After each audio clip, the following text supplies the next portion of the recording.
ఉంటారు కదా కొంతమంది కుటుంబంలో, ఎందుకు పనికి రావురా అని. ఆ అన్న వాళ్ళకు కూడా తెలియదు వీడు పనికి వస్తారని. మీకు అర్థమైంది ఈ మాట? వీడి వల్ల ఏం ఉపయోగం లేదన్న వాళ్ళకి కూడా తెలిసింది. ఒక రోజు ఒరే వీడు కూడా ఉపయోగపడతాడు. హల్లెలూయా. ఒకరోజు ప్రభు చెప్తాడు వీడు కూడా పనికి వస్తాడు, వీడు కూడా ఆయన వాడుకుంటాడు. 99 సార్లు బల్బు కనిపెట్టిన ఆయన ఫెయిల్ అయ్యాడంట. తన తల్లికి కూడా తెలియదు అతను ఒక అద్భుతాన్ని సృష్టిస్తాడని.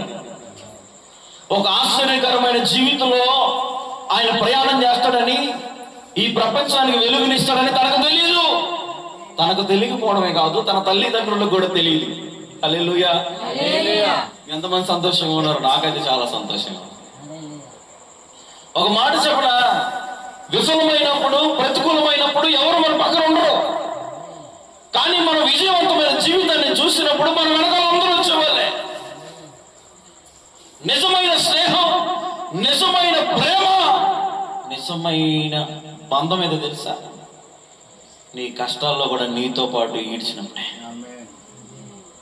నీ కన్నీళ్లను పంచుకున్నప్పుడే అదే నిజమైన బంధం.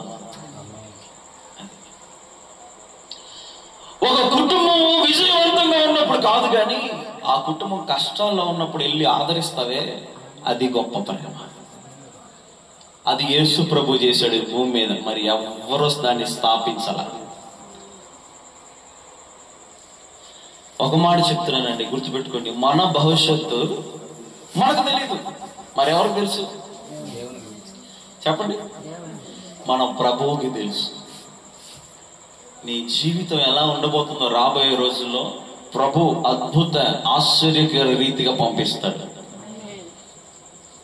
99 సార్లు ప్రయత్నించాడు, విఫలమయ్యాడు. ప్రయత్నించాడు, విఫలమవుతూనే ఉన్నాడు. ఎంత నిరాశపడ్డాడో, ఎంత నిస్పృహలోనికి వెళ్ళాడో, ఎంత అగాధంలోనికి కూరుకుపోయాడో.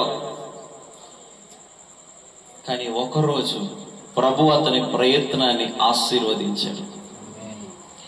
నీ ప్రార్థనను కూడా ప్రార్థించు, మొరపెట్టు, మరలా మొరపెట్టు, మరలా మొరపెట్టు. ప్రభు ఒక రోజు దాన్ని అద్భుతంగా మారుస్తాడు. ఒక మాట చెప్పనా, మన జీవితాలు ఆశీర్వాదకరంగా మారాలి అంటే ఇరుకులో ఉండి మొరపెట్టే అనుభవం రావాలి. అప్పుడు ఏం జరుగుతుందో తెలుసా? ఆశ్చర్యకరమైన ప్రభు నీ కొరకు అద్భుత మార్గాన్ని తెరుస్తాడు. ఆమె చెప్పండి అందరు గట్టిగా. ఏం తెరుస్తారట?